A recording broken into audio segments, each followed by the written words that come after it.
This is what breaking your wrist looks like.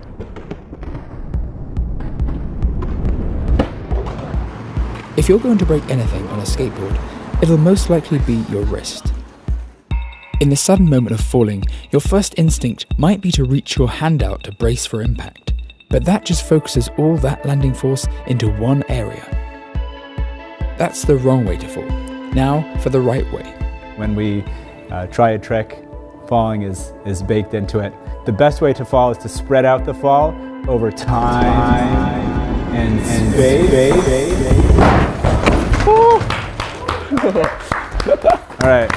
All right. We didn't want you to fall, but now we got the clip of you falling, so that's good. Yeah, right.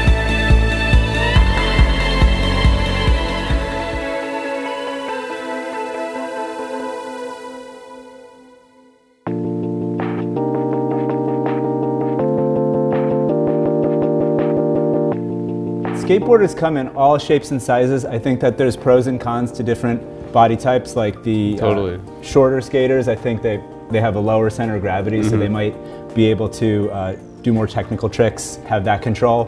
Whereas a taller skater, I mean, pretty much every obstacle is gonna feel a little bit smaller. Tony Hawk was like pretty tall. Yeah, Tony Hawk would be an example of like a taller skater that was definitely very good at manipulating the board in the air and everything on the ramps. Did you see that? Yeah. I was gonna cry if you didn't see that one. As a skater, you might gravitate towards different kinds of tricks based on your body type. I know I'm the shorter end of things, so maybe I would shy away from jumping down like really big sets of stairs because they would just seem really, really scary to me, where I might focus more on like technical combinations, being able to twist, and I think my lower center of gravity really helped that because relative to the board, I was closer to it. There are definitely more skaters in the spotlight these days who are a little on the larger build, especially upper body. Like, yeah, Jamie Foy is bigger, but who's the one dude? He was in the Olympics, right? Yeah, he was in the Olympics. Cardano Russell or something. Yeah, I know one downside to being like a taller, like more muscular, heavier skateboard would be that they break boards all the time, like jumping down things. If you're just off a little bit, if you want to land with your feet on the bolts, but if you're just off by a little bit and you've got that extra weight, you're just snapping boards. Just that pressure point. Yeah, I mean, that's something for me personally. I haven't broken too many boards in the many years of skating, probably because I haven't, just don't weigh as much. Skateboards can typically hold around 200 pounds or 90 kilograms of standing weight, with longboards bearing 250 pounds on average. They're primarily made from 7 to 9 layers of maple wood, which has a tight grain structure that makes it ideal for resisting impacts. But on higher impacts, like when you ollie, you're generating more weight, nearly 4 times your body weight, adding stress not only to the board, but to your lower limbs as well. We'll be getting to that later when we talk body parts. Visibly, I see more of a variety, because traditionally it's been like, lankier and maybe like lighter was better, but thinking of a skater like being like very lean, just like skating all day and that like cardio, just like burning so many calories and not taking a break and just being like really lean, maybe more like a Bruce Lee physique. On a more general level, I think every skateboarder should try to stretch a bit. I think there is more of a focus on like improving your fitness outside of the skate park, meaning like, going to the gym. Back in the day, we would say training for skateboarding was basically just skateboarding all day.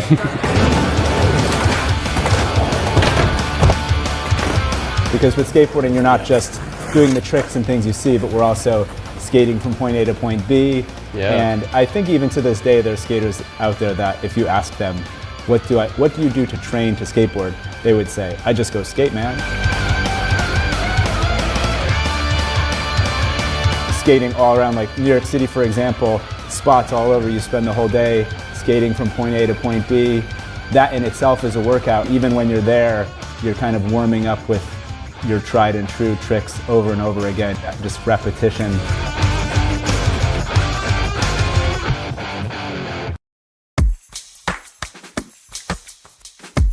So this is my skateboard. We've got, the board itself is made out of wood. On the top, it's covered with this grip tape, this black stuff. It's almost like sandpaper that your feet grip to. Underneath, these are the trucks. and on the trucks of the wheel assembly. The truck actually bends a bit, so that's how when we're riding and we push on our toe or heel, the board will carve. And then we've got our wheels with the bearings inside there. And if you look at the board, we've got two kicktails. This is the back, we call that the tail, and the front kicktail we actually call the nose. So we have the nose and the tail of the board. When we're standing on a skateboard, you can look down and even though you can't see the trucks, you can see the bolts that attach the trucks to the board. And so we always tell people just learning to skateboard, you want to make sure you put your feet over the bolts.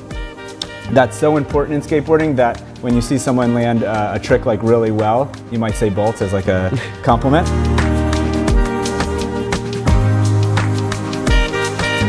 Behind that, we've got the kicktail. So if you were going to be doing any kick turns or any other tricks, that's where you get leverage here. So you put your weight back. You can pop your tail. You can spin it around. So there's all different ways to manipulate the board there. Wow, buttery. Yo! Steezed out on that one. The first one was buttery and the second one was steezed out. That was good. As you can see from my board, we also use different parts of the board besides the wheels to do different tricks. So when we're on our wheels, that's just riding the skateboard, but we could do tricks where we're sliding on the wooden part. That would be a board side or a nose side, tail side.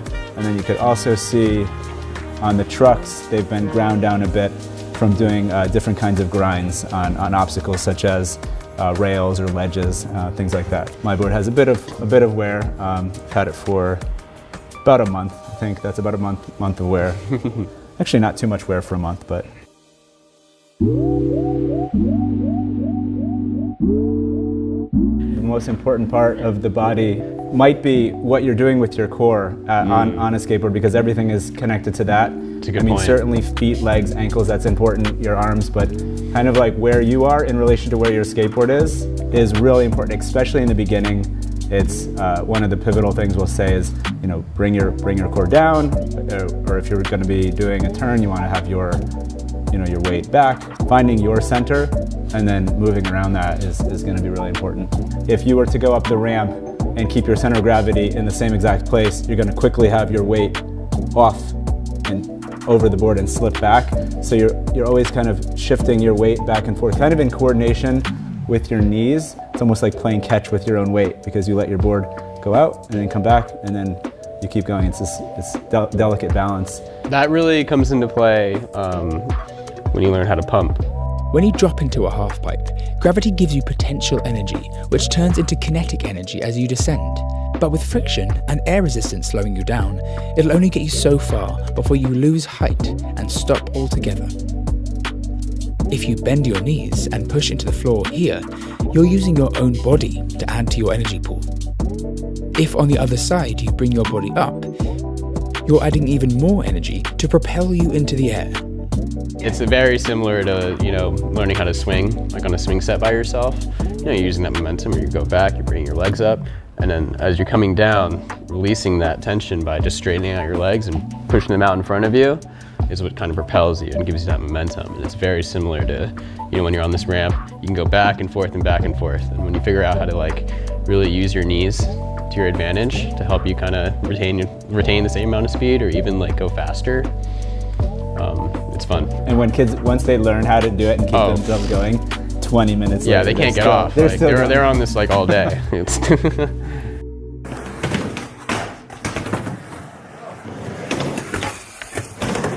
Especially with pro skaters or even anybody really who's been skateboarding for a very long time, it's often your knees that start to feel just the weight of all that, repetition and jumping down stuff over the course of time. When we're skating, we're starting out by always keeping our knees slightly bent, because that way we have a bit of a buffer if we need to go up. A lot of times when people are first starting, they might stand with their feet very straight, but then if you hit a little crack, you'll fall right over. Yeah. With your knees bent a little bit, you have that bounce. And so a lot of times on a skateboard, even when we're not jumping, we're applying weight to the board or we're de-weighting, and we're doing that primarily through our knees. Also, any trick where you are leaving the ground and coming back to it, your knees are the most important part of shock absorption, so you have to be able to absorb that impact. If you were to land with your knees straight, you're going to get all that force up through your body, and it's going to you're going to start to feel it pretty quick. Yeah, in that sense too, like your knees sort of act as springs, right? When you ollie, you're generating nearly 4 times your body weight for the impact. With that stress going to your lower limbs, you need to rely on your foot bones and soft tissue to absorb and distribute that force. Unlike basketball, where you'll absorb shock on your vertical foot arches, skateboarders use a flat transverse arch, leaving the metatarsals to absorb the force. I'm constantly on the balls of my feet, you know, so I use my toes, you know, it helps me feel a little more like nimble. Metatarsals 2 to 4 absorb the majority of the force, with the 4th metatarsal taking the most stress, about 29 times the pressure of a car tire. For a lot of tricks, kind of the first step is thinking of foot placement. Like if I was helping a friend with a move or a student with a move, it's where do you put your feet? Like the foot placement, like beginning and end of the trick is kind of your connection to the board. You're constantly trying to coordinate between, you know, how much weight you're distributing between your toes and your heels. Next to the skateboard, one of the most important pieces of skate gear are the sneakers that we wear. A lot of times people starting off on skateboards might show up with like a pair of normal like running shoes like this, but there's a couple things that make this not as easy to skate with. And one is the sole is actually very grippy. And so when you're skating, you have too much grip and you want to be able to move your foot around on the skateboard.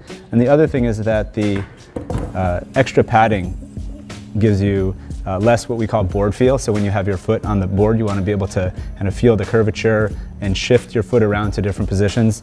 So that's why when you see skate sneakers, you see this very flat, universal, grippy sole surface there, so that you can grip when you're standing and applying pressure, but you can easily move things around. Also, you can see the parts on the side are also grippy, so that when you're doing things like ollies or kickflips, you're able to grip the grip tape and not rip your shoes too much.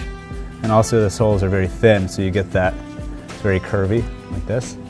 But as the skaters age, we realize that wearing these all day starts to hurt, so you might find skaters putting on their skate shoes and then during the day, like these are my personal shoes, so I'll wear these here and then change into these for skateboarding. Maybe in like California in the bowls, you see people skating without shoes. Of course that's gonna like cause some issues with the grip tape rubbing against the toe knuckles and stuff, but yeah, wouldn't advise it.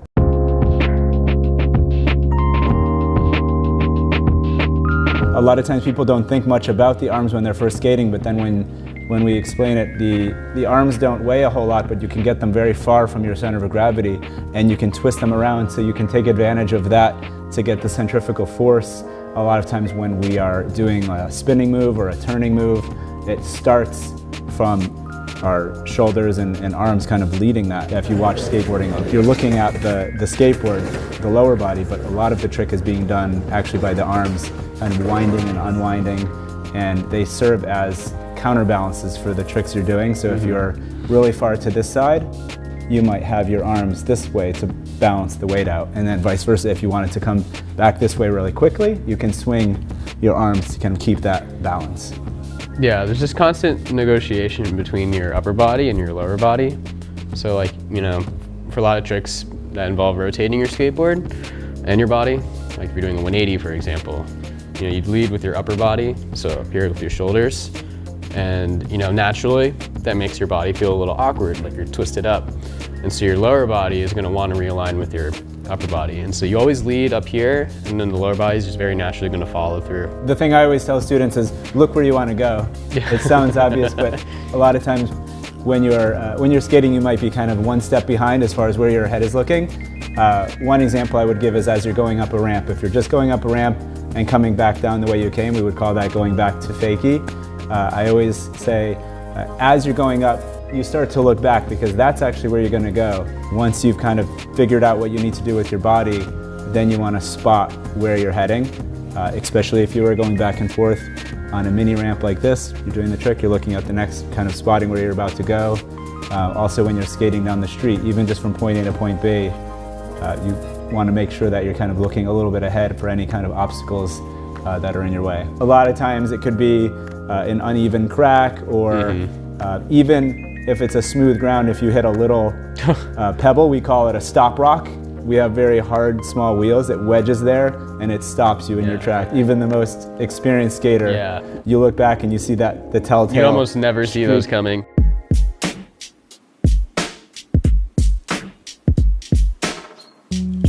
So when you're first starting skating and you're kind of like getting used to pushing around, getting comfortable turning, you're going to want to learn how to Ollie, which is the trick that's going to get you up into the air.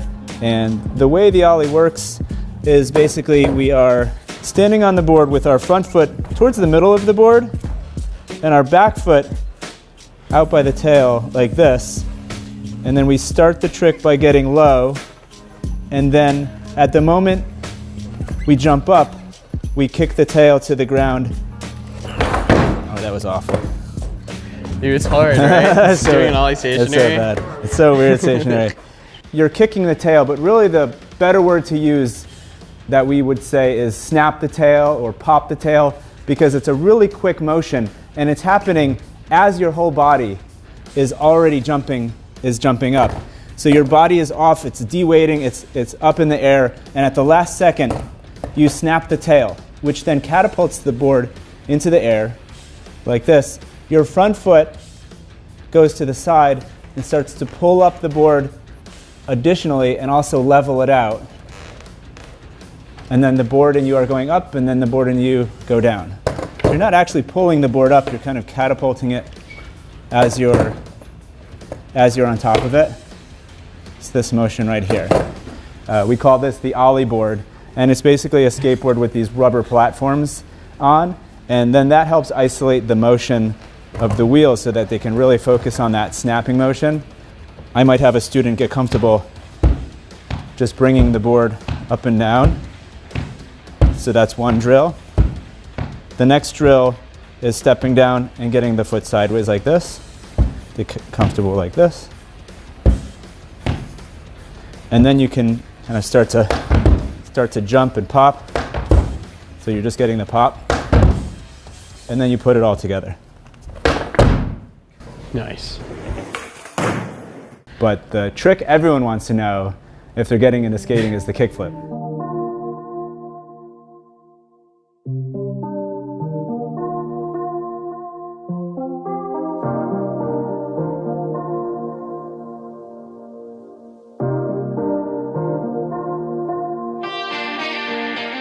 It used to be called an Ollie kickflip, now we just call it a kickflip.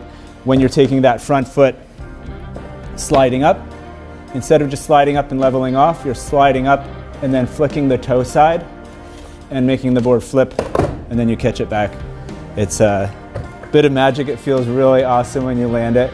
There's no practical purpose for doing a kickflip outside of an Ollie, but it is just the coolest thing.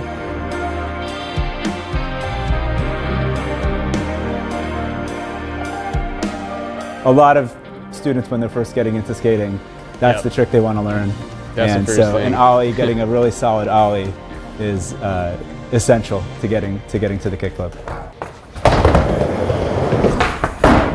Yeah. That was better. That felt better, right? Yeah. I'll take that one, I think. Yeah. So skaters are their own worst critics. Like you might have seen. I saw Simon Ollie that first try and then 4 times in a row, but you could see him shaking his head. His back foot was floating a little bit. He just didn't like the way it felt, but that last one, I think after a few times he got yeah, I think it felt a little better that time. Yeah, cleaned it up. It just feels better, you know. We're kind of going into earlier about how there's ways to land tricks that are more desirable than others. He mentioned landing bolts, right? So there were a couple there where I felt like I was landing a little bit a little odd. The trick is what the board is doing, but the style is what the body is doing. Yeah, so we kind of went back. Every time the board went over, so it was an Ollie. But the way that he interacted with the board was different. Oh. All right, let me say one more. That was good. Nita. Was that the best one? I'll take that. Yeah, that was good. Yeah. There's a funny thing in skateboarding where they say kickflip is the hardest trick.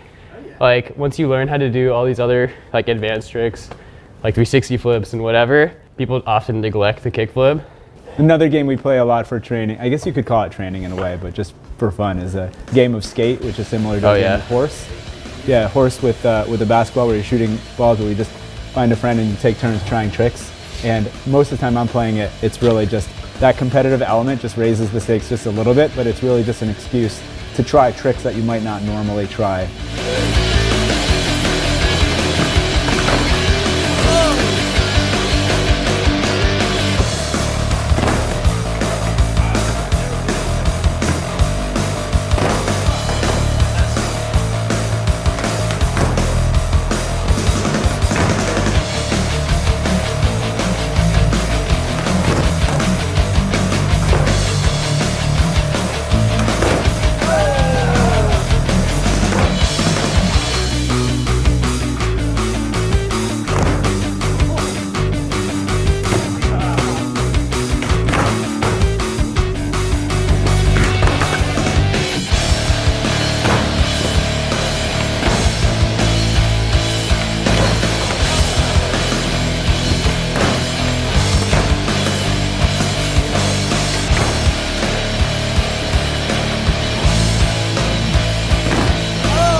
Skateboarding remains an understudied sport in the academic world, so the average rate of injury can vary.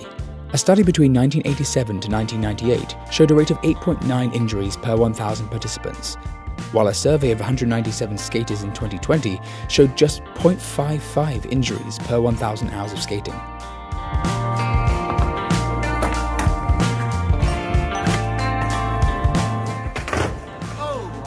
One of the most common ways someone is going to get injured on a skateboard is if they're falling off while they're trying something and then bracing for impact instead of staying loose while they fall. In the moment you fall, you go into fight or flight and you stiffen up, and before you know it, you're taking that impact on one joint instead of being able to spread it out. So you want to keep the momentum going. A lot of times that means bailing the board and keeping going. If you're going to hit a point, you try to spread the impact, so you're going to roll or compress. So if you're landing on the ground, you might need to roll or hit multiple points. So if I'm falling down, instead of just reaching out like this, I might want to hit multiple points, and it kind of spreads it out and then minimizes the impact to any particular joint. If you're skating a lot and taking a lot of impact, that does end up having an impact on your entire musculoskeletal system. I do know that there are skaters with like back pain or knee pain, maybe not specifically from one particular impact, but just from the repetitive use.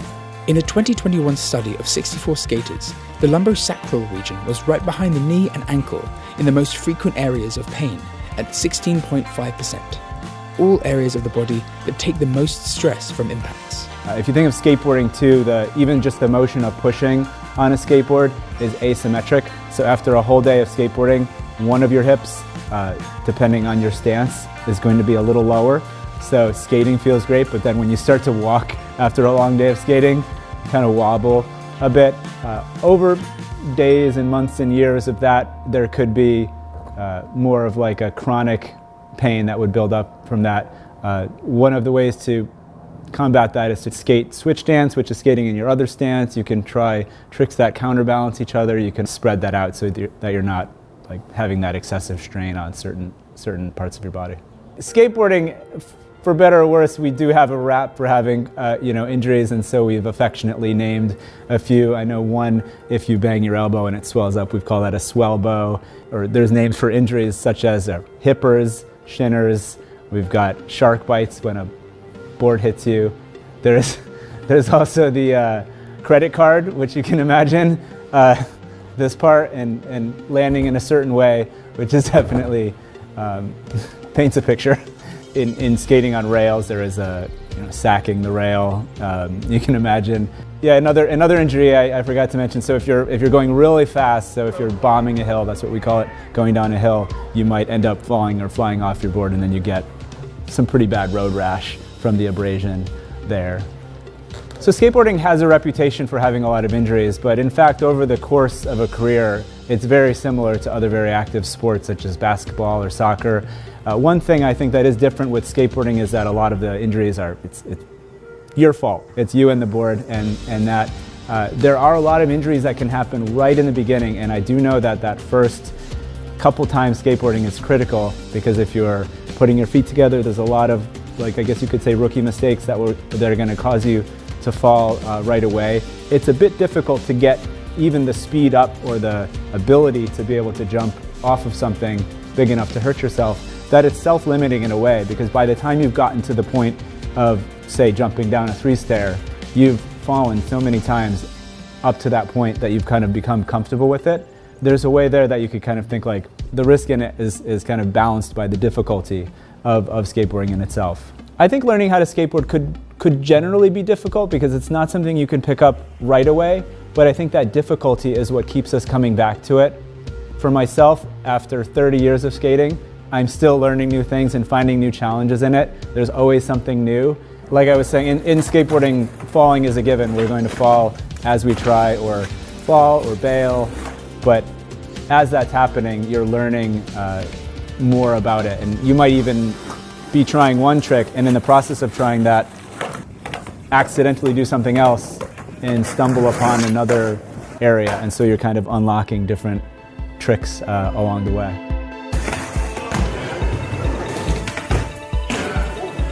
The trick is what the board is doing, but the style is what the body is doing. When the board feel is right, and your feet are aligned with the bolts, you move as one. There's no telling where the board ends, and your body begins.